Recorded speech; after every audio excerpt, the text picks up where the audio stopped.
Bismillahirrahmanirrahim. Assalamualaikum warahmatullahi wabarakatuh. Alhamdulillahi rabbil alamin.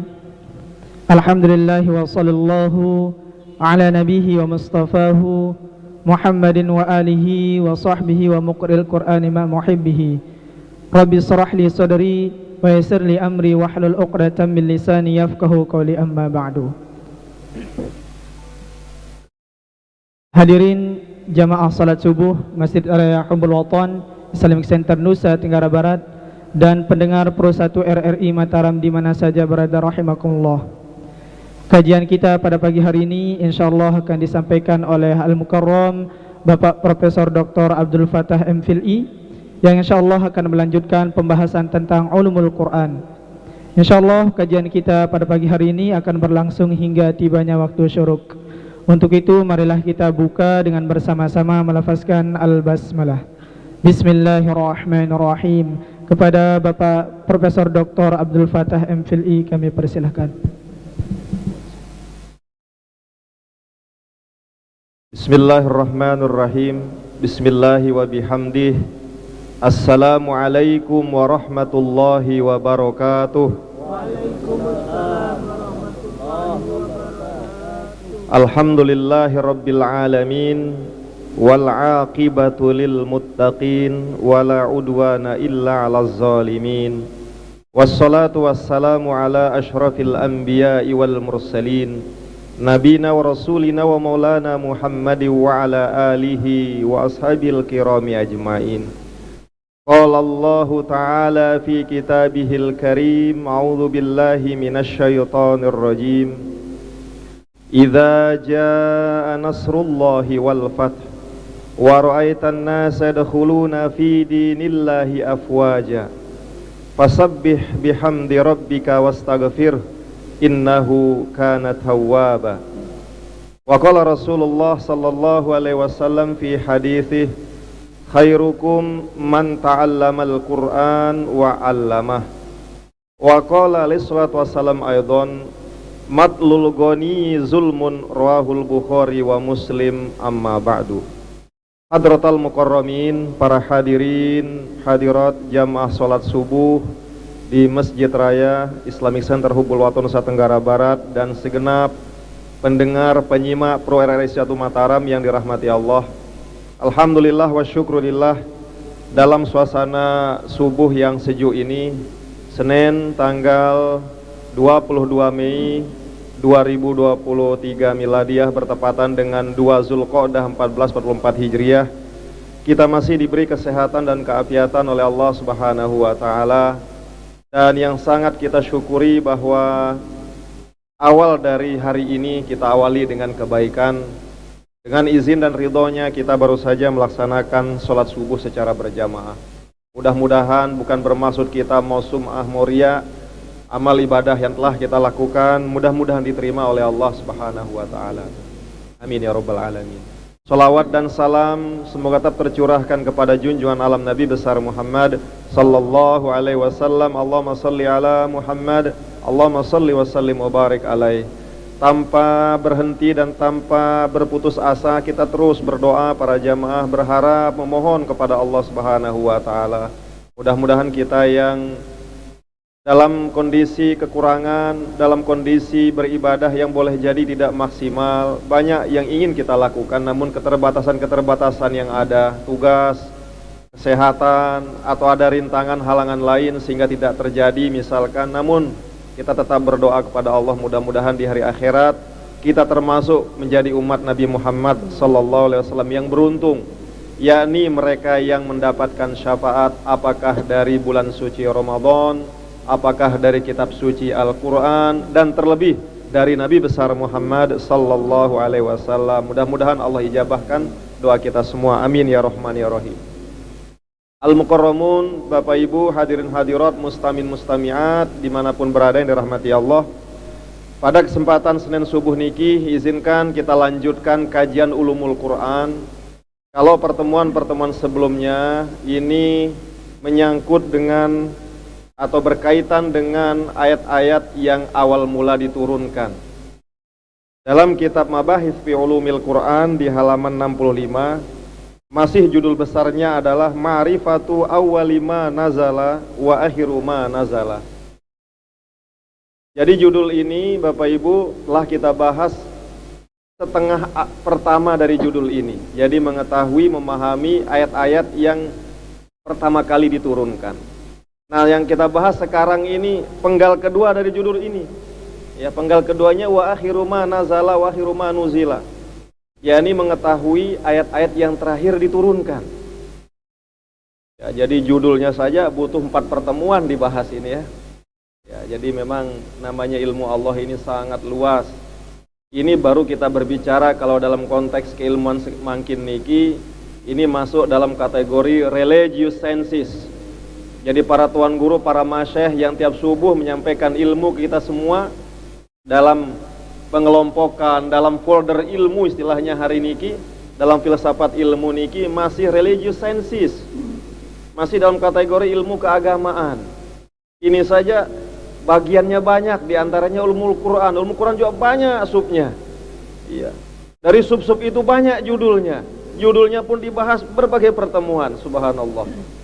Ya, jadi sangat luas ilmu Allah. Makanya manusia ini kalau menganggap diri paling hebat, paling pintar, sungguh sangat disayangkan.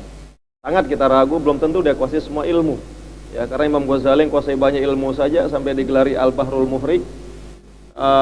Lautan yang menenggelamkan itu saja nggak pernah mengaku pintar begitu kan?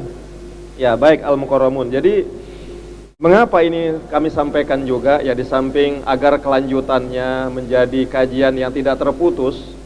Jadi kalau kita ulas bahwa terdapat pendapat para ulama yang beragam terkait dengan ayat-ayat yang awal mula diturunkan. Ya, ada yang mengatakan ayat yang diturunkan itu adalah Al-Alaq atau surat Iqra ayat 1 sampai 5. Ada yang juga mengatakan Al-Basmalah Bismillahirrahmanirrahim. Karena Al-Basmalah ini dari beberapa kitab disebut, itu terdapat tidak hanya di dalam kitab suci Al-Quran, tetapi juga terdapat dalam kitab Taurat, Zabur, Injil. Nah, yang mau kita kaji sekarang ini mana yang asli kitab suci itu, dalam keyakinan kita tidak ada sekarang. Ya, karena memang itu dibuktikan oleh sejarah. Kemudian yang berikutnya ada yang mengatakan bahwa Al-Fatihah, ya terutama dari ayat kedua, ya Alhamdulillah Rabbil Alamin, sampai ayat ke-7 Ghairil Maghdubi Alaihim Waladdallin, ya ada semacam itu. Nah sekarang Bapak Ibu, para hadirin hadirat dirahmati Allah, tentang ayat-ayat yang terakhir diturunkan, para ulama juga berbeda pendapat. Ya, tidak satu pendapat beliau. Ya, kalau dulu ketika kita izin masih pengalaman tiang tidak tahu pelinggi sami yang masih berada di era Orde Baru pokoknya. Jadi ketika kita sanawiyah di Orde Baru itu kurikulum tahun 84 atau bagaimana dipakai namanya. Belum ada KBK, belum ada Merdeka Belajar. Memang di Indonesia ini alhamdulillah ya selalu progresif perkembangannya ya. Setiap ini ganti beda kebijakan begitu. Tapi kalau zaman Orde Baru itu waktu tiang sanawiyah tahun 93, ya pelinggi 93 sudah umur 40 tahun, tiang masih belum balik nih. Ya. Jadi 93 itu ada pelajaran SKI. Ayat yang telah diturunkan adalah Al-Maidah ayat 3 katanya kan. Al-yauma akmaltu lakum dinakum wasmamtu alaikum ni'mati wa raditu lakumul Islam madina. Ini katanya ayat yang telah diturunkan. Pada hari ini wahai Muhammad ya dan kaummu umat Islam, aku telah sempurnakan ya agama kalian. Wasmamtu alaikum ni'mati, begitu juga aku juga telah sempurnakan nikmatku terhadap kalian dan kami, dan aku ridho Islam sebagai agama kalian. Ini ayat terakhir diturunkan. Tapi menurut kitab Mabahis fi Ulumil Quran dan para ulama ulumul Quran, bukan itu saja katanya menurut pendapat yang berkembang. Ya, makanya pada kesempatan ini perlu kita sampaikan.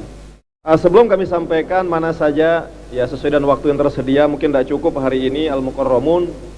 Ya, mungkin perlu kita bertanya, loh kenapa pembahasannya hanya ayat yang awal dan yang akhir? Ya, Bapak Ibu, para hadirin hadirat, di dalam istilah yang terkenal sekali selama ini kita dengar ya, menurut para ulama ya, ada juga yang kadang-kadang menyebut ini hadis Nabi, ya, tapi yang jelas bahwa ini yang masyhur di kalangan pesantren, di kalangan para tuan guru kita, ada ungkapan bidayatuka nihayatuka. Awalmu ya, itu juga yang akan menjadi akhirmu. Baik kita lakukan sesuatu dari awal, insya Allah akhirnya juga akan baik. Kita datang ke masjid niki diawali dengan awal yang baik. Mana itu niat? Saya akan datang ke Islamic Center pada Senin subuh ini, niat saya sholat subuh berjamaah. Niat saya mengaji ya bersama-sama tentang kajian ulumul Quran. Itu diawali dan bidayah yang baik. Insya Allah maka akhirnya pun akan baik. Allah akan memberikan sesuatu yang diawali dengan kebaikan juga akan berakhir dengan kebaikan. Ya, makanya Bapak Ibu kita dianjurkan dalam melakukan sesuatu harus kita mulai dengan yang baik. Walaupun juga banyak ya ungkapan yang mengatakan, termasuk ya orang Cina dan juga di provinsi kita, maaf Bapak Gubernur sering mengatakan ya, jadi langkah yang ke-1000 itu ditentukan oleh langkah yang pertama. Ketika kita misalnya di Islamic Center ini awal-awal membangun masjid yang sekarang alhamdulillah menjadi kebanggaan kita, menjadi kebanggaan warga Nusa Tenggara Barat ya, pasti awalnya tidak semudah dalam perjalanan ini. Ketika sudah jadi, maaf semua mengaku, wah saya warga NTB, saya juga tahu Islamic Center, saya datang ke sana. Izin maaf dulu ketika awal dibangun ini, waktu gubernur Bapak, waktu itu mohon izin Bapak TGP misalkan, banyak orang yang juga berkata macam-macam, sampai kami simak sendiri. Wah mubazir dibangun Islamic Center, ada KONI dirobohkan, ada SMP dirusak, kan ada itu di sebelah itu Masjid Raya. Mohon maaf, dia simak sendiri, yang dengar dari jamaah kita. Tapi ini sekedar contoh Bapak Ibu bahwa melakukan sesuatu kebaikan di awal pun itu rintangannya tidak mudah. Dalam konteks sebagai pemimpin termasuk dalam pribadi. Misalkan ada di antara kita, anak-anak kita yang mau sekolah, besok cita-citanya mengganti kita semua, mengganti beliau, mengganti jadi imam, jadi tuan guru. Tentu tidak mudah, mau sekolah ke luar negeri misalkan, harus belajar yang kuat, kuasai bahasa, tahfiznya berapa juz. Jadi intinya bidayatuka nihayatuka. Mengawali sesuatu itu pasti ada rintangannya. Tetapi yakinlah kalau diawali dengan kebaikan, nawaitu yang ikhlas karena Allah, niscaya Allah akan berikan keberkahan. Ya, paling tidak keberkahan, walaupun nanti ada saja kadang hambatan dalam perjalanan, dan mudah-mudahan akhirnya pun menjadi akan baik. Nah begitu juga Bapak Ibu, kami memahami, merenungi mengapa ada ma'rifatu awali ma nuzila wa akhiru ma nuzila atau akhiru ma nazala. Tampaknya seperti itu. Jadi bahwa mengetahui ayat yang pertama turun berarti ada pesan moral besar Al-Quran di sana dititipkan kepada umat ini. Apa peran besarnya? Umat ini hidup di akhir zaman. Iqra bismi rabbikal ladzi khalaq. Agar mereka, apalagi zaman makin zaman Nabi namanya milenial. Ini milenial apa kolonial? Milenium ya. Ya, era digital. Apalagi sekarang maaf ada juga sekali lagi berkembang sesuatu yang baru itu artificial intelligence katanya, AI. Jadi AI ini sempat kami di kampus itu mungkin tidak hanya di UIN tapi di UNRAM atau di mana. Ada dosen bertanya, ya rame di grup, wah dengan adanya AI, artificial intelligence ini bisa menggantikan peran tuan guru, bisa menggantikan peran guru, bisa menggantikan peran dosen. Kenapa? Semua ada, orang tinggal ketik, tinggal tanya ke alat itu, ke program itu, artificial intelligence itu, maka semua informasi akan keluar. Betul Bapak Ibu, sampai hari kiamat mungkin akan lebih hebat dari yang ada hari ini tentang artificial intelligence itu. Tapi ingat, izin, satu yang dilupakan oleh teman-teman kita, sehebat apapun mesin tidak akan mampu menggantikan kehebatan manusia yang diciptakan oleh Allah yang luar biasa. Semua mesin tahu informasi, tapi sekedar tahu saja. Suruh jadi guru, mesin ini bisa nggak menilai siapa yang ngantuk, siapa yang rupanya perhatian tapi pikirannya mengawang ke sana? Nggak bisa mesin itu. Dia tidak mampu menilai, dia tidak mampu membaca psikologi orang. Makanya kalau kita sebagai guru, sebagai dosen, sebagai apapun, hanya mengandalkan informasi dalam mengajar, berarti kita hanya melaksanakan satu komponen kecil dari kegiatan mendidik yang sangat besar. Apa itu? Ya hanya sekedar sampaikan informasi doang. Padahal itu tidak semata itu. Ya, tugas guru, tugas pendidik, dosen, mendidik itu tidak hanya menyampaikan informasi, ya mengawasi juga murid kita, mengajarkan kebaikan, bahkan berusaha menjadi contoh buat mereka.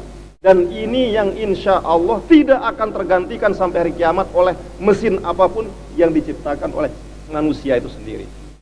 Nah, kembali ke materi ini Bapak Ibu, biar tidak lama bicara di sini, tapi itu pentingnya kita menyebut rupanya mengapa mengetahui sesuatu yang awal seperti tadi Al-Alaq 1-5 sebagai ayat yang pertama atau Al-Basmalah. Yang berikutnya sekarang mana sih yang harus kita ketahui dari ayat yang terakhir? Nah, di sini banyak pendapat ulama, ada 9 pendapat dengan alasan masing-masing, dengan riwayat dari para sahabat juga. Namun untuk menyingkat ya, kami mungkin pada kesempatan subuh ini mudah-mudahan bisa menyampaikan 3 ayat atau di antara ayat tersebut ada 1 surat utuh Bapak Ibu, mungkin di kesempatan berikutnya karena ada 9 pendapat dengan masing-masing ada sandaran-sandarannya. Yang pertama adalah ada pendapat yang mengatakan ya, wakila akhiru ma nuzila ayatur riba. Jadi menurut pendapat yang pertama, ayat yang akhir diturunkan oleh Allah itu adalah ayat yang berkaitan dengan masalah riba. Ya. 5 akhrajahul Bukhari an Ibni Abbas qala akhiru ayatin nazalat ayatur riba wal muradu biha qauluhu ta'ala ya ayyuhalladzina amanu taqullaha wa dharu ma baqiya minar riba. Jadi menurut riwayat Imam Bukhari yang diterima atau yang disandarkan sanad awalnya dari sahabat Ibnu Abbas ya, diriwayatkan bahwa ayat yang terakhir diturunkan oleh Allah Subhanahu wa taala yakni ayat terkait dengan masalah riba. Ya, larangan untuk mengkonsumsi, melaksanakan, melipat gandakan, menjadi penyebar riba. Ya, ini menurut riwayat dari Imam Bukhari. Dan menurut Syekh Manna Al-Qattan yang dimaksud adalah ya surat Al-Baqarah surat kedua ayat 278. Ya ayyuhalladzina amanu, wahai orang-orang beriman, ya ayyuhalladzina amanu taqullah, bertakwalah kalian kepada Allah Subhanahu wa taala dengan sebenar-benarnya takwa. Wa dharu ma baqiya minar riba in kuntum mu'minin. Ya, ini menurut pendapat pertama Bapak Ibu. Ayat tentang riba. Jadi bertakwalah kepada Allah dan tinggalkanlah ya apa yang masih diwariskan, masih ada dalam tradisi kalian berupa riba. In kuntum mu'minin, jika memang benar-benar kalian hanya beriman kepada Allah Subhanahu wa taala. Nah, Bapak Ibu yang dirahmati Allah, jika kita mengikuti pendapat pertama ini, maka tergambar oleh kita bahwa Al-Quranul Karim itu memiliki pesan moral yang sangat besar kepada kita. Dari 6 ribuan ayat yang telah lewat, misalkan dibahas banyak hal dalam kitab suci Al-Quran, ayat terakhir berpesan kepada kita, jangan praktikkan masalah riba itu. Makanya Bapak Ibu, apalagi ini niki afwan nggih masih dalam suasana ya Syawal, sekarang awal Zulqa'dah, Zulhijjah, 3 bulan ini menurut para ulama, menurut kita saksikan juga adalah bulan yang sangat dianjurkan kita memperbaiki hubungan sesama manusia kita atau hablum minan nas. Satu contoh di Syawal kemarin masih kita selesai lebaran kan salam-salaman, maaf-maafkan. Kalau di Indonesia napi namanya halal bihalal. Sudah selesai halal bihalalnya nggih, kan sekarang sudah Zulqa'dah. Atau ada lagi, kadang ada juga, kadang lewat itu tetap halal bihalal. Karena artinya halal bihalal ini dalam rangka saling memaafkan. Zulqa'dah, ya ada undangan, ya ada orang nikah, ada orang yang berangkat haji, kita datang ziarah, saling memaafkan. Bulan haji di Mekah, ya pertemuan internasional di samping rukun Islam kelima, di sana bertemu umat Islam mempraktikkan moderasi beragama, ya saling lihat bagaimana kekuasaan Allah pada diri manusia, berbeda warna kulit, berbeda wajah, berbeda bahasa. Ayo semuanya berbeda, tapi di sana dianjurkan kita la rafas wala fusuk wala jidal. Kalau ingin kita perbaiki hubungan, ya, tapi Allah berikan contoh dalam kasus haji, misalkan hindari 3 hal. Ya, kurangi ya berjorak-jorak berlebihan, apalagi maaf menyangkut dengan beda jenis, misalnya kan la rafas. Yang kedua la fusuk. Jangan lakukan tindakan kriminal, ya. Maaf, misalnya sebelum berangkat ada kebiasaan lihat sandal orang kok senang diambil sampai sana begitu, misalnya nauzubillah, jangan lakukan. Ya, itu fusuk. Ya di sini suka nyubit sampai orang nangis, di sana lebih-lebih dilakukan. Nah, ketemu yang lebih besar di Jagor bisa pingsan kan sama orang Arab sana umpama yang seperti itu. Jadi fusuk, hindari tindakan kriminal yang merugikan orang lain dari sekecil apapun. Wala jidal, jidal juga tidak disenangi dalam agama, izin. Makanya kalau kita di WA group ada suatu ribut siapa capres mendatang, hahu. Kalau kita ikuti ajaran Al-Quran, ajaran Islam Bapak Ibu, tinggalkan. Mana menurut kita itu silahkan, yang penting jangan ribut di mana-mana gitu, karena itu bukan suatu kebaikan. La jidal, ya, ini ajaran Islam yang sangat luar biasa. Karena maaf, negara-negara maju pun melakukan itu meskipun mereka tidak beragama Islam. Nah, kembali ke riba Bapak Ibu. Jadi pesan moral Al-Quran luar biasa. Dalam kehidupan sehari-hari, dalam bertransaksi, jangan ambil kesempatan, ya, dalam kesempitan orang, ya, mentang-mentang menguasai kapital, menguasai ru'usul amwal, modal utama banyak, sengaja dipancing orang untuk pinjam ke dia, tapi ujung-ujungnya apa? Nanti dijajah orang yang meminjam itu, ya. Jadi luar biasa pesan Al-Quran. Dan Bapak Ibu, ya, kalau kita bicara bahasa Arab, ya, ar-riba ini beliau Tuan Guru lebih wikan, ya, mungkin para pendengar yang lain juga. Yang namanya riba ini artinya sesuatu yang berkembang, sesuatu yang tumbuh berkembang, sesuatu yang menjadi semakin banyak. Jangan tanyakan, Pak, bagaimana kalau hukum bunga bank hari ini. Yang jelas di zaman jahiliyah dulu ada riba jahiliyah namanya Bapak Ibu.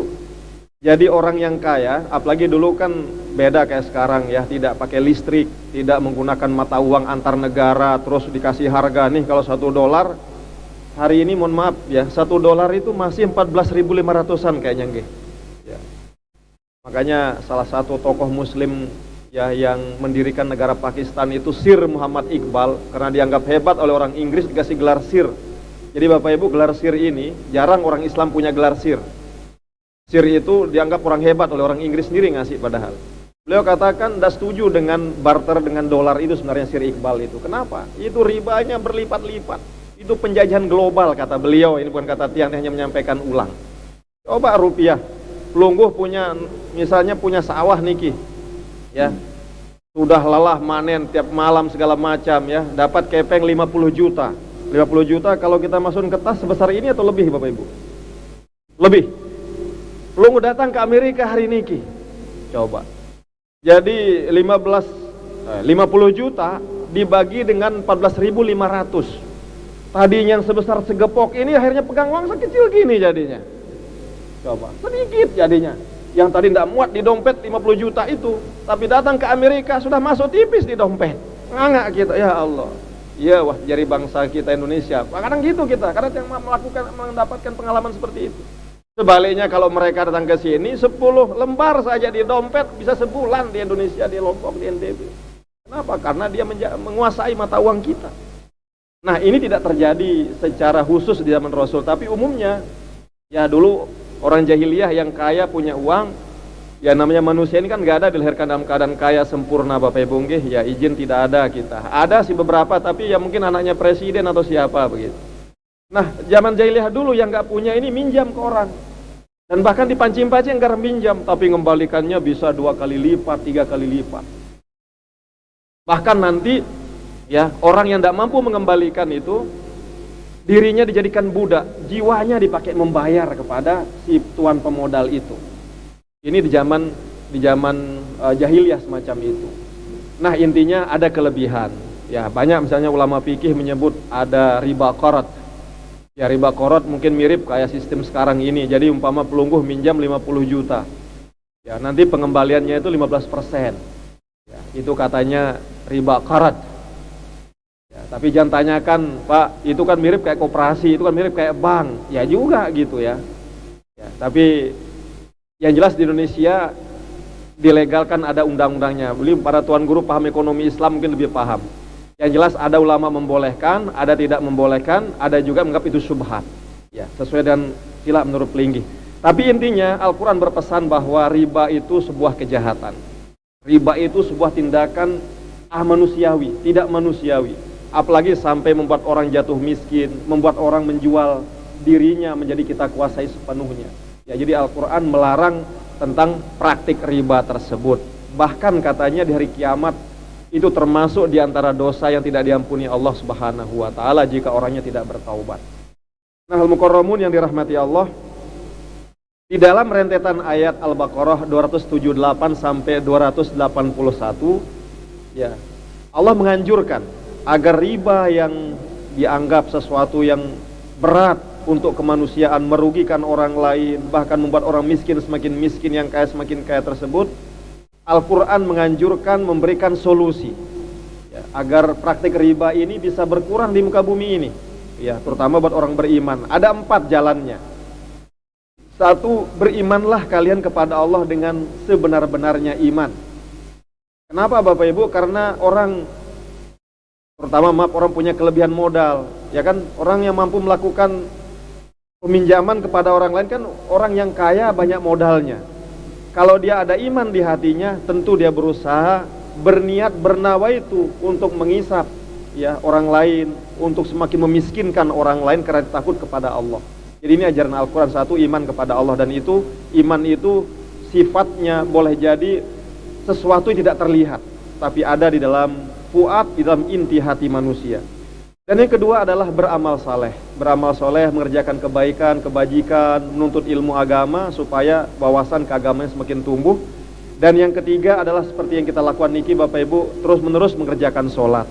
Karena sekali lagi sholat ini amal yang akan dinilai pertama kali, ditimbang pertama kali di akhirat, seperti yang sampaikan pada pertemuan sebelumnya. Jadi pertama yang dihisap oleh Allah adalah sholat, dan yang kedua adalah masalah tumpah darah, ya, penumpahan darah yang dilakukan oleh sesama umat manusia. Nah, kemudian amalan yang keempat Bapak Ibu adalah berusaha rajin bersedekah dan berzakat. Nah, dengan orang rajin bersedekah berzakat, maka itu menyucikan harta. Kedua, agar menumbuhkan kasih sayang kepada orang lain. Bukannya malah kita mengisap orang lain, memiskinkan orang lain, tetapi bahkan kita membantu semampu kita orang yang dalam kekurangan. Mudah-mudahan ini yang bisa menjadi renungan kita dari riwayat pertama tentang ayat yang terakhir turun adalah ayat menyangkut tentang larangan riba. Nah, yang kedua al-mukarramun, ya, yang akan kami sampaikan ini menarik sekali juga ini. Ayat yang berkaitan tentang wakila akhiru ma nuzila, ya, ayatud dain. Nah, yang berikutnya ada pendapat, ya, yang mengatakan ayat yang terakhir turun ini ayat yang menyangkut tentang hutang. Ya, ini juga menarik sekali ini, subhanallah, pesan moral Al-Qur'an ini luar biasa. Ya. 5 ruya an Sa'id bin Musayyab annahu, ya, balagu anna ahdatsal Qur'an ahdan bil arsh ayatad dain. Wal muradu biha ya ayyuhalladzina amanu idza tadayantum bidainin ila ajalin musamma faktubuh. Al-Baqarah 282. Jadi menurut Sa'id bin Musayyab, ya, bahwa beliau pernah mendengar riwayat dari Rasulullah SAW bahwa ayat yang terakhir diturunkan dari arasy-Nya Allah adalah Al-Baqarah 282 hitungan kita sekarang ini, yakni ayat menyangkut tentang hutang piutang. Ya, subhanallah, ini penting sekali ini. Makanya tadi kami baca hadisnya, ya, yang maksudnya kurang lebih, wahai orang-orang beriman, idza tadayantum ila ajalim musamma faktubuh. Wahai orang-orang beriman, kalau kalian melakukan transaksi berupa hutang piutang dalam waktu tertentu, faktubuh, catatlah hutang itu. Catatlah hutang piutang itu. Dan Bapak Ibu, sekali lagi banyak ulama kita, tuan guru kita menyampaikan sejak puasa atau sebelumnya kemarin, ya, ayat yang paling panjang dari 6.000-an ayat itu di Al-Quran, sekali lagi menurut Imam Nawawi Bantani 6.666 kata beliau, tanpa mengurangi dari Al-Alaq sampai akhir ayat yang terakhir tadi. Bukan ayat tentang puasa, bukan ayat tentang sholat, bukan ayat tentang haji, tapi ayat tentang hutang piutang hampir persis 1 lembar. Sila pelunggu buka Al-Baqarah 282. Hanya pendeknya saja poinnya, wahai orang-orang beriman, jika kalian melakukan transaksi hutang piutang, catatlah di antara kalian. Dan menurut Sa'id bin Musayyab, inilah ayat yang terakhir turun. Bahwa sebelum Al-Quran mulia ini ditutup, pesan moralnya apa? Yang namanya manusia ini pasti tidak terlepas dari hutang piutang. Karena itu supaya tidak ada pihak dizalimi, maka catatlah. Nah ini maaf Bapak Ibu, kondisi masyarakat kita hari ini banyak orang senang berhutang, tapi tidak senang mengembalikannya. Izin harus yang sampaikan ini, karena Tiang juga pernah korban, jujur saja. Jadi semangat jadinya kan. Tapi anggaplah itu bagian dari sedekah akhirat kita kan. Karena akadnya itu, Pak saya pinjam dulu sekian. Ini saya mau ngelamar anak orang, ini kurang uang gitu ya. Nanti selesai insya Allah gitu. Udah puluhan tahun udah nggak lupa-lupa misalkan. Nah ini sebagai praktik kita Bapak Ibu ya. Saya kira siapapun di antara kita ya, apalagi pelunggu-pelunggu ini banyak memiliki uang ini kan Pak Haji ini ya. Ya mungkin ada orang Pak Haji Tuan Guru pinjam ini untuk ini. Nggak ada orang yang tidak suka membantu Bapak Ibu. Tapi sebagai manusia biasa, ini pesan Al-Quran juga. Setelah kita dibantu dan memiliki kelebihan, kemampuan, tolong kembalikan. Izin, tolong kembalikan. Sila Bapak Ibu, ya para pro RRI yang mendengar. Saya yakin ini semua ada di masyarakat kita, khususnya di Indonesia. Umumnya yang baca juga dari beberapa tempat ya, masyarakat kita katanya senang minjam tapi lupa mengembalikan ketika ada kemampuan. Karena itu sila, ya kenapa Bapak Ibu? Karena ada riwayat ya dalam hadis Bukhari Muslim, matlul ghani zulmun. Ya sering disampaikan Tuan Guru kita di sini. Bahwa orang yang memiliki kemampuan mengembalikan hutang dan dia tidak mau melakukan dengan sengaja, dia tahu dirinya mampu, ada uangnya, timaan 1.000, mohon maaf, timaan 1.000 ya kita perhutang pada seseorang. Kita punya uang 10.000, padahal tidak ada hal yang lebih mendesak yang kita lakukan ketimbang pelungguh bersedekah kepada orang lain, bayar hutang itu lebih dahulu. Pak, ada pertanyaan, ada orang fakir di depan rumah saya. Ya, dia minta uang 10.000, anaknya mau sekolah.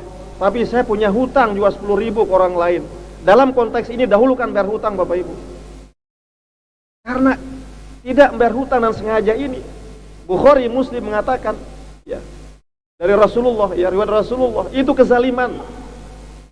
Orang yang menunda-nunda dia mampu kezaliman itu. Karena Rasul dalam riwayat pernah tidak mau menyolatkan orang ada hutangnya. Bukan tidak mau menyolatkan orang yang minta maaf ke fakir miskin, tidak ngasih uang, tidak. Ini amal Rasulullah. Ya maaf, dalam kitab Al-Mawaizul Usfuriyah, ini sebagai penutup barangkali karena waktu dan mungkin tanya jawab. Dalam kitab Al-Mawaizul Usfuriyah ada cerita yang istilahnya kisah yang menjadi inspirasi buat kita. Walaupun ada solusinya tadi ya, nanti ya. Jadi Bapak Ibu, suatu waktu dikisahkan dalam kitab Al-Mawaizul Usfuriyah ya dari Abu Bakar Al-Usfuri bahwa Rasulullah SAW berada di Madinah di Masjid Nabawi. Tiba-tiba ada sahabat ya jelas pasti sahabat karena beriman pada Rasulullah yang meninggal, mau disolatkan jenazah di Masjid Nabawi. Rasul bertanya ke yang lain yang membawa, apakah si mayit ini meninggalkan hutang apa tidak? Betul ya Rasul, ada keluarganya menyebut, dalam catatan keluarga kami almarhum Niki punya hutang. Berapa besarnya itu? 4 dirham. Bapak Ibu, izin Tiang tidak mampu menghitung hari ini berapa persisnya 4 dirham. Sekedar gambaran, uang yang ada di Uni Emirat Arab hari Niki itu menggunakan dirham juga. Tapi kursnya itu hanya 4.200 rupiah. Kalau kita gunakan Uni Emirat Arab ya, hanya 4 dirham, 4 kali 4.500 berapa ketemunya? Tidak sampai 20.000. Kalau zaman Nabi dulu yang tertinggi itu dinar, namanya kan, dirham itu yang di bawahnya. Anggaplah 1 juta lah maksimal saat itu. Kalau hari ini 20.000. Coba. Rasul nggak mau menyolatkan. 4 dirham, saya tidak mau menyolatkan, kata Rasul. Ya boleh jadi Rasul mengetahui bahwa si mayit ini sebenarnya orang-orang mampu lah gitu ya. Artinya ada kemampuan tapi dia tunda-tunda bayar hutangnya sampai Allah mengambil nyawanya. Rasul nggak mau menyolatkan. Sahabat bingung. Tapi kelebihan si mayit ini ada amalannya rupanya. Nah ini menjadi contoh buat kita ya. Jadi amalannya apa? Dia rajin membaca suratul Ikhlas minimal 100 kali dalam sehari Bapak Ibu. Allah utus Jibril, ya menurut kitab ini, untuk menjadi manusia biasa, bertemu Rasulullah. Wahai Rasul, maafkan orang ini. Siapa Anda? Ternyata dia bilang, ya, baru Rasul tahu ini Jibril. Karena Allah berpesan dari Arsy, orang ini layak disolatkan. Bahkan Allah berpesan, siapapun yang menyolatkan ya sahabat ini yang punya hutang 4 dirham ini, Allah ampuni dosa orang menyolatkan itu. Rasul kaget, loh apa kelebihan kok yang lain kemarin nggak ada berita begini. Ya hebatnya orang ini, meskipun mungkinlah manusia ya, mungkin lupa ya, siapa tahu dia mau bayar, ada keluarganya, anaknya bilang, dia bayar juga Pak, itu di bantu sekolah, bahasa sekarang kan. Ya akhirnya lalai-lalai lah manusia kan. Ada amalannya yang hebat. Apa itu? Jibril. Setiap hari dia membaca sampai meninggal itu ya 100 kali suratul Ikhlas.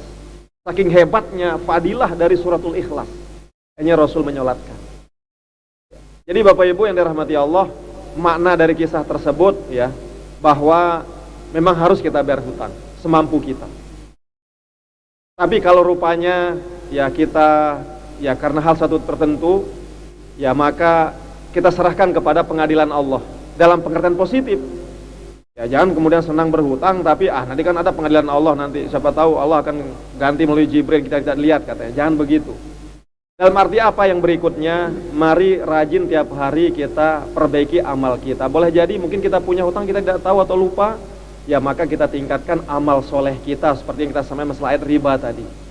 Makanya Bapak Ibu, salah satu ya fadilah yang bisa mengurangi kesalahan yang tidak kita ketahui, apakah karena makan riba, apa karena kita lupa bayar hutang, adalah rajin-rajin membaca Al-Quran walaupun hanya satu surat setiap hari. Maka boleh jadi itu akan menjadi timbangan yang berat sekali ya untuk mengurangi kesalahan-kesalahan kita termasuk hutang piutang. Izin Bapak Ibu sebagai penutup ya, mungkin nanti ada tanya jawab. Di dalam kitab Dalilul Falihin yang menjelaskan tentang ada 40 ya ayat-ayat hadis yang sahih ya. Termasuk ada sahabat ya, Abu Dzar itu bertanya pada Rasulullah. Ya, di Indonesia kan saja karena panjang juga hadisnya. Ya Rasulullah, saya itu ingin suatu hari beribadah seperti itu imam itu. Ya Rasulullah, suatu hari saya ingin berjihad seperti sahabat itu. Ya Rasulullah, saya ingin berjihad seperti orang-orang itu. Tapi saya kadang sakit, saya memiliki keterbatasan. Saya kadang-kadang, pokoknya ada sesuatu menghalangi saya sehingga saya tidak jadi melakukan seperti kebaikan-kebaikan para sahabat yang lain. Apa kata Rasulullah sallallahu alaihi wasallam Bapak Ibu? Untuk menutupi kekurangan kita, kelemahan kita ya. Kalau kita umpama hatta tidak mampu membaca Al-Fatihah atau Al-Ikhlas tadi ya 100 kali setiap hari sampai kita meninggal, minimal kita kurangi menyakiti orang Bapak Ibu. Coba minimal mengurangi menyakiti orang. Loh Pak, bed sandal kan tak menyakiti orang gitu kan. Ya nggak tahu juga ya, ada orang senang, ada orang tidak ya. Jadi beda-beda.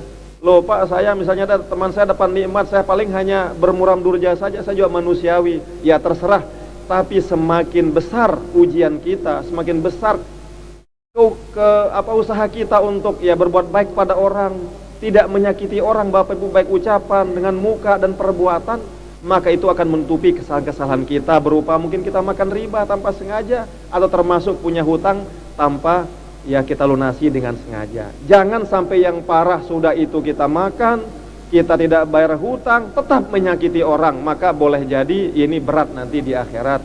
Wallahu a'lamu bissawab. Mungkin ini dapat yang sampaikan. Kalau sekiranya ada pertanyaan dipersilahkan. Wassalamualaikum warahmatullahi wabarakatuh. Waalaikumsalam warahmatullahi wabarakatuh. Baik, mungkin ada dari jamaah yang ingin bertanya, kami persilahkan.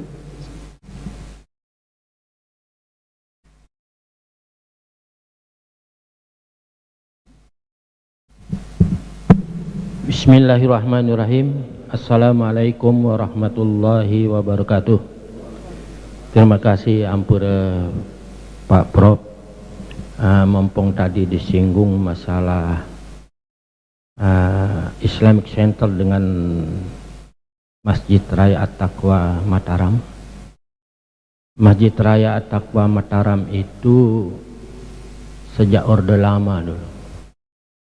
Dan tanahnya itu adalah tanah wakaf dari salah seorang warga Gomong kalau tidak salah, yang namanya Pak Nur, karena beliau itu tuan tanah. Tanahnya dari ujung SMP 2 itu sampai pinggir pantai di sana itu tanah beliau gitu. Nah itu tanah wakaf. Sedangkan Masjid Islamic Center ini adalah tanahnya Pemda. Nah, sejak tahun 2016 Masjid Raya At-Taqwa itu sudah dihentikan untuk kegiatan sholat Jumatnya, dipindahkan ke sini. Nah pertanyaannya, nah bagaimana masalah amal wakaf seseorang itu sudah dihentikan begitu, dipindahkan ke Islamic Center, nah begitu. Nah bagaimana pertanggungjawabannya, sedangkan Masjid Raya itu sekarang itu sudah status quo apa namanya, nah begitulah. Hanya yang dipakai sana, kita lihat itu siang hari ada banyak orang yang tidur-tidur di sana. Nah ini bagaimana amalnya itu, ini yang pertanyakan. Mohon pencerahannya Pak Prof. Terima kasih. Assalamualaikum warahmatullahi wabarakatuh.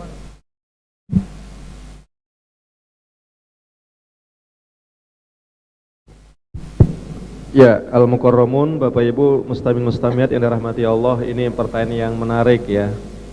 Tadi nyinggung orde baru dan orde sekarang gitu kan. Bukan orde di atas orde baru apa orde reformasi ya. Kalau dulu ada istilah orde reformasi. Cuma baik ya. Kita kok nyerempet jadinya ini ya. Baik, masalah masjid dan wakaf. Begini Bapak Ibu. Ya, jadi di dalam Islam itu, ini menurut pendapat yang dengan ittiba kepada para ulama, gitu. Ya, ittiba para ulama. Yang jelas secara umum bahwa yang kita lakukan hari ini tidak salah. Insya Allah tidak salah. Ini dulu tanah Pemda, makanya tadi KONI, SMP, ada 2 SMP negeri dulu di sini kalau nggak salah, gitu. SMP 4 dan SMP SPMA ya, SPMA, gitu. Ya. SMP dan SPMA, ya ada 2 pokoknya. Terus pokoknya punya Pemda. Tidak usah kita bicarakan misalkan, nah Pemda ini kan kelompok bahkan boleh jadi seiring dan waktu orangnya berbeda-beda. Siapa yang dapat pahala dari itu? Pokoknya Allah, pokoknya Al-Hasib, Al-Jalil, Allah itu maha menghitung. Kita serahkan, yang penting bahwa masjid ini dibangun di tanah yang sah. Masjid ini, Islamic Center Niki, dibangun di tanah yang tidak bermasalah. Masjid Niki tidak dibangun di atas tanah riba atau tanah orang yang bermasalah. Jadi insya Allah tidak usah khawatir, kita sholat saja, kajian saja, inilah yang terbaik sesuai dengan kondisi kita hari ini. Oke. Bahkan kita harus syukuri.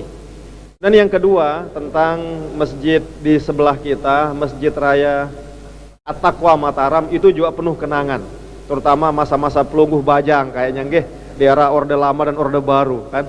Ya, jadi Pelungguh juga jadi khatib di sana. Pelungguh juga ya mungkin dulu waktu bulan puasa di tahun-tahun 2016 ke bawah ya, 2005, 2008 sering istilahnya ketika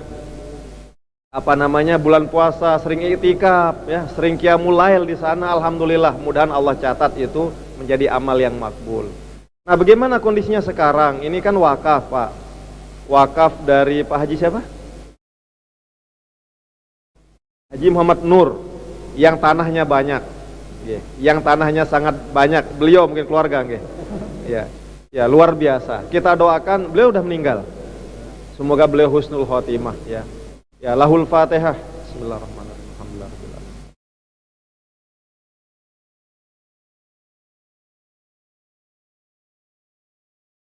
Dan begini masalah wakaf Bapak Ibu, izin. Innamal a'malu binniyat wa innama likulli imrin ma nawa. Jadi almarhum Haji Muhammad Nur mewakafkan tanahnya, sudah berniat baik dijadikan sebagai pusat peribadatan Islam khususnya yang ada di Kota Mataram dan Nusa Tenggara Barat. Dan alhamdulillah ulama dan umarok kita saat itu sudah melakukan. Tapi seiring berjalannya waktu kok sekarang ditinggal Pak ke sini. Di dalam Islam, jika ada hajat lebih besar itu tidak masalah. Yang kami maklumi ya. Kata makam aja dipindahkan Bapak Ibu, kan dalam fikih sila Pelungguh lebih wikan dari tiang, lebih paham. Itu dibenarkan pindah makam kalau ada suatu hajat di sana. Walaupun kesannya duniawi, apalagi ini ukhrawi juga. Mana contohnya kesan duniawi, orang mau kepala desa atau bupati atau gubernur misalnya membangun jembatan, ada jalan penting dibangun yang melintasi makam tertentu, bahkan itu makam ulama. Jika ternyata hajat ini karena menyangkut umat Islam yang jutaan jumlahnya harus melewati jalan itu, harus dibangun di tempat itu, di atas kuburan itu, maka ulama membolehkan karena ada hajat di sana. Dalam kaidah ushul fiqh, al-hajatu tanzilu manzilatad darurah. Hajat itu menempati posisi darurat. Itu kalau tidak pilihan lain umpama ya, hanya harus lewati kuburan itu. Tapi jika ada sila mungkin berapa, tapi hanya itu misalnya. Dan ada saja terjadi di dunia ini karena dunia Allah ini sangat luas, Bapak Ibu. Itu urusan dunia aja bisa seperti itu, apalagi sesama akhiratnya. Ya. Jadi sekarang pusat ke sini, dan ini bukan untuk olahraga kan, ini untuk orang olahraga rohani, bukan jasmani tadi, untuk pengajian. Nah, terus sekarang ada orang tidur di sana. Lihat dulu orang tidurnya, jangan salahkan, ya. Karena yang lupa di mana itu orang tidur mesti diberikan soalnya. Ada dua kategori soalnya takmir Bapak Ibu ya. Ada takmir yang menulis, bahkan ketika Covid yang di Bali waktu itu tahun 2020 diusir dari masjid. Pak, ini Covid, ya, itu pengumuman, jangan lama-lama di masjid, pulang Pak katanya. Coba diusir kita di masjid, tumben yang diusir karena Covid, ajli Covid saat itu. Sekarang, nah di masjid tertentu bahkan orang dibolehkan tidur asal menjaga kesehatan, dibanding tidur nggak jelas di pinggir jalan ditabrak mati kan gitu. Yang penting tertib, ini kan juga banyak tidur kan itu kan ya, anda mungkin kita usir dia, kalau kita larang gimana. Nah boleh jadi kita husnuzon Bapak Ibu, maksud saya gini, gimana Pak, kok tidur masjid itu sekarang tidak untuk ibadah? Boleh jadi gini Pak Haji, naumus shaimi ibadatun, dia sedang puasa, ibadah juga dia, tapi zuhur kita lihat dia tidur. Makanya menurut ulama kita, maaf ya, orang tidur pun jangan kita suzon. Boleh jadi orang tidur ini alim dia, boleh jadi orang tidur ini dia berpuasa, ibadah dia. Sampai-sampai dalam riwayat kan pernah itu ya, Rasul itu bertemu dengan setan di depan pintu masjid. Setan tidak beri masuk ke masjid. Rasul tanya, iblis, kenapa ente kok bengong-bengong di sini? Keluar atau gimana? Saya niatnya Rasul mau masuk ke masjid Islamic Center atau ke masjid Raya Taqwa. Loh, terus kenapa? Saya takut tuh sama itu ada tuan guru tidur itu. Loh, kok ente takut sama yang tidur nggak sama yang sholat? Karena dia tidur ini dengan ibadah, dengan ilmu, sholat ini tanpa ilmu. Coba. Jadi karena itu sekali lagi sudah insya Allah nggak masalah. Dan kita husnuzon juga sering orang tahajud, para jamaah kita tahajud di sana kan. Ada kajian juga kan. Insya Allah ya karena hajat lebih besar, ya jadi tidak ada yang salah. Kalau sila pelungguh sekali waktu ngaji di sini, tilawah Al-Quran sekali waktu silahkan ke sana kan, ketimbang kosong. Ini juga bagus juga saran ini, kalau menjadi saran ya. Jadi itu kita memandang sesuatu agak sedikit luas dalam agama supaya kita tidak suuzon, tidak menghukum sesuatu dengan tanpa ilmu dan sebagainya. Wallahu a'lam bishawab. Demikian dapat yang sampaikan, semoga ada barokahnya. Al-Fatihah. Bismillahirrahmanirrahim. Alhamdulillahirabbil alamin wassalatu wassalamu. Bismillahirrahmanirrahim. Rabbana taqabbal minna innaka antas samiul alim wa tub alaina ya maulana innaka antat tawwabur rahim. Allahumma ij'al awwala yaumina hadza salaha wa awsatahu najaha wa akhirahu falaha bi rahmatika ya arhamar rahimin. Allahumma ij'al jam'ana hadza jam'an mubarakan marhuma wa tafarruqana min ba'di hadza tafarruqan mubarakan hasanan ma'suma wa la tajal fina wa la ma'ana wa la ilaina wa la mayasbauna syakiya wa la masruda bi rahmatika ya arhamar rahimin. Rabbana atina fid dunya hasanah wa fil akhirati hasanah wa qina adzabannar walhamdulillahirabbil alamin. Al-Fatihah. Ar-Rahmanur Rahim Maliki Yaumiddin. Amin ya rabbal alamin wal muwaffiq wal hadi ila sabilir rasyad. Assalamualaikum warahmatullahi wabarakatuh. Waalaikumsalam warahmatullahi wabarakatuh. Hadirin jamaah rahimakumullah, demikianlah kajian kita pada pagi hari ini. Agar lebih barokahnya, marilah kita tutup dan bersama-sama melafazkan alhamdulillah dan doa kafaratul majlis. Alhamdulillahirabbil alamin. Subhanakallahumma bihamdika asyhadu an la ilaha illa anta astaghfiruka wa atubu ilaik. Sekian.